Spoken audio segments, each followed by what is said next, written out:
کی بیماری اب تمہارے جسم کے اندر شروع ہو رہی ہے، اللہ ہم میں سے ہر شخص کو، ہر مسلمان کو اس سے محفوظ رکھے، اس بیماری سے۔ اس کا کیا مطلب ہے؟ صرف بتا دینا ہے۔ اس کے بتانے کا مقصد ہے کہ پرہیز کرو ان چیزوں سے جو اس بیماری کے زیادتی کا سبب بن سکتا ہے۔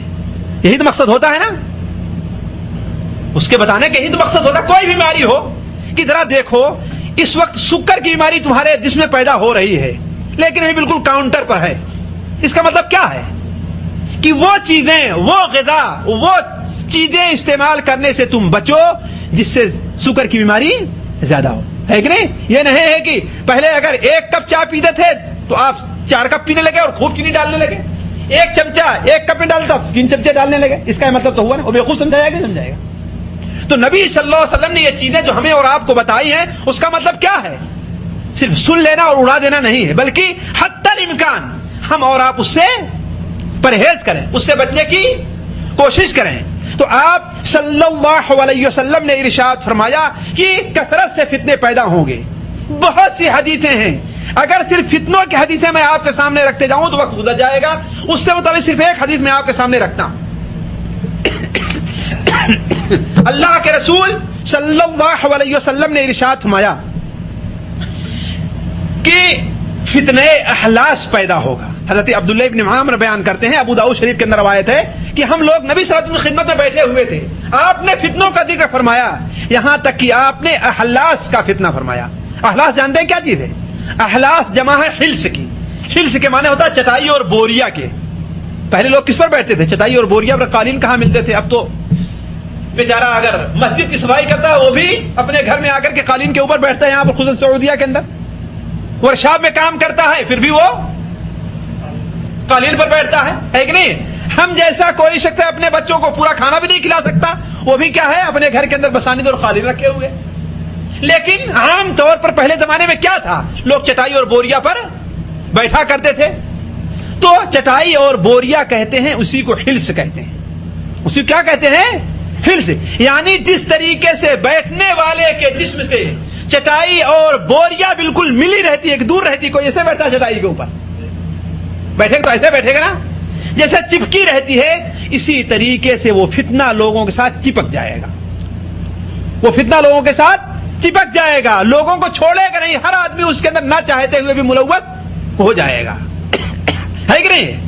اس کے بعد آپ صلی اللہ علیہ وسلم نے فتنہ سرا، خوشی کا، آسائش کا اور آرام کے فتنے کا ذکر فرمایا، اور فرمایا کہ یہ فتنہ جو شروع ہوگا تو میرے خاندان کے ایک شخص کے ذریعے شروع ہوگا۔ لوگ امن سے رہیں گے، آسائش سے رہیں گے، لیکن وہ میرے خاندان کا نہیں ہے، اس لیے کہ میرے خاندان کے لوگ صرف متقی اور پرہیزگاری ہوتے ہیں، اس لیے کہ وہ فتنہ آسائش کا تو ہوگا لیکن اسلام کے لیے بہتر نہیں ہوگا۔ جس طریقے سے آج ساری دنیا چاہتی ہے کہ مسلمان کافروں کے ساتھ صلح کر لیں، فلسطین کا مسئلہ چھوڑ دیں، کشمیر کا مسئلہ چھوڑ دیں، شیشان کا مسئلہ چھوڑ دیں، افغانستان کا مسئلہ چھوڑ دیں، جو کچھ چور بابا امریکہ کہہ رہے ہیں ان کی بات ماننے کے لیے تیار ہو جائیں، ہے کہ نہیں ہے؟ وہ جو کچھ کہیں سیدھے مان لیں، وہ کہیں کہ ہاں یہ حق ہے، ہاں بھائی حق ہے، وہ کہیں دن کو کہ ہاں یہ رات دکھائی دے رہی ہے، ہاں ہاں وہ سورج نہیں بلکہ چاند ہے، اور دیکھو اس کے دائیں بائیں فلاں تارا فلاں تارا فلاں دکھائی دے رہا ہے۔ جب ایسا کہنے پہ تیار ہو جائے تو باقی صلح ہو جائے گی کہ نہیں صلح ہوگی؟ آج ہندوستان کے اندر مسلمان ہندوؤں کی عید منانا شروع کر دیں، ان کے تیوہار میں جانا شروع کر دیں، ان کی عورتوں کی طرح ہماری عورتیں تلک اور ساری لگانا شروع کر دیں، ہمارے اور ان کے اندر کسی قسم کا فرق نہ رہے، مسلمان ان کے مندر میں جائیں، اپنی مسجدوں کو ان کے لیے کھول دیں، ان کی شادیوں میں شریک ہوں، ہمیں اپنی شادیوں میں ان کو دعوت دیں، ان کی لڑکیوں کو لیں اور اپنی لڑکیوں کو انہیں دیں، تو کوئی اختلاف نہیں رہ جائے گا۔ کیوں اختلاف رہ جائے گا؟ صلح تو ہو جائے گی لیکن اللہ کی رضامندی کے لیے ہوگی کہ شیطان کی رضامندی کے لیے ہوگی؟ شیطان کی رضا۔ تو ایک صلح ہوگی اور یہ صلح کا فتنہ ہوگا، اور یہ فتنہ ہمارے خاندان کے ایک آدمی کے ذریعے شروع ہوگا، اللہ بہتر جانتا ہے وہ کون ہے، لیکن آپ نے فرمایا وہ میرے خاندان کا نہیں ہے، میرے خاندان کے لوگ وہی ہیں جو متقی اور پرہیزگار رہا کرتے ہیں، متقی اور پرہیزگار رہتے ہیں۔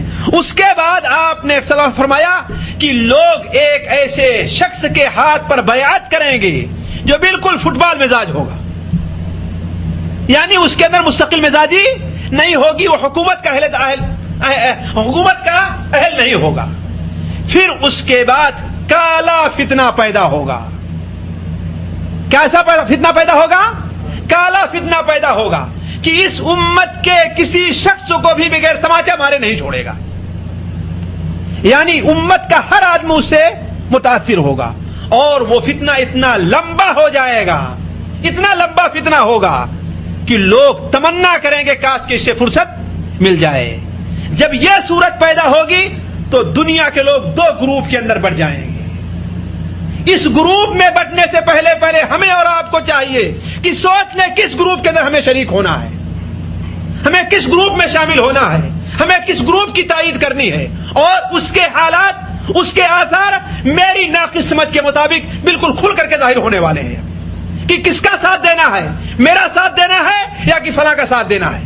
میرا ساتھ دینا ہے تو ٹھیک ہے، ورنہ ہم اس کے خلاف اعلان جنگ کرتے ہیں، کھل کر کے بات سامنے آ جائے گی۔ تو آپ نے فرمایا اس کے بعد لوگ دو حصوں میں بٹ جائیں گے، ایک حصہ اہل ایمان کا ہوگا جس میں کوئی منافق نہیں ہوگا، اور ایک گروپ جو ہے اہل نفاق کا ہوگا جس میں کوئی مومن نہیں ہوگا۔ ہمیں اللہ تبارک و تعالی اس گروپ میں شامل کرے، ہم سب لوگوں کو اور سب مسلمانوں کو، جو گروپ ان لوگوں کا ہے جن کے اندر ایمان ہی ایمان ہے، کوئی منافق نہیں پایا جائے گا، اور دوسرا گروپ ان بدبختوں کا ہوگا جو منافقوں کا ہوگا، اگرچہ اپنے کو مسلمان پہلے کہتے رہے ہوں گے، لیکن معاملہ کھل کر کے سامنے آئے گا کہ کون مسلمانوں کی مدد کرتا ہے، کون مسلمان مسجدوں کی مدد کرتا ہے، کون بیت المقدس کی مدد کرتا ہے، اور کون کافروں، ملحدوں، یہودوں، نصارہ، ہندوؤں اور ہر ایک کی مدد کرتا ہے۔ بات کھل کر بالکل سامنے آ جائے گی۔ تو لوگ دو گروپ میں بڑھ جائیں گے، ایک گروپ کون ہوگا؟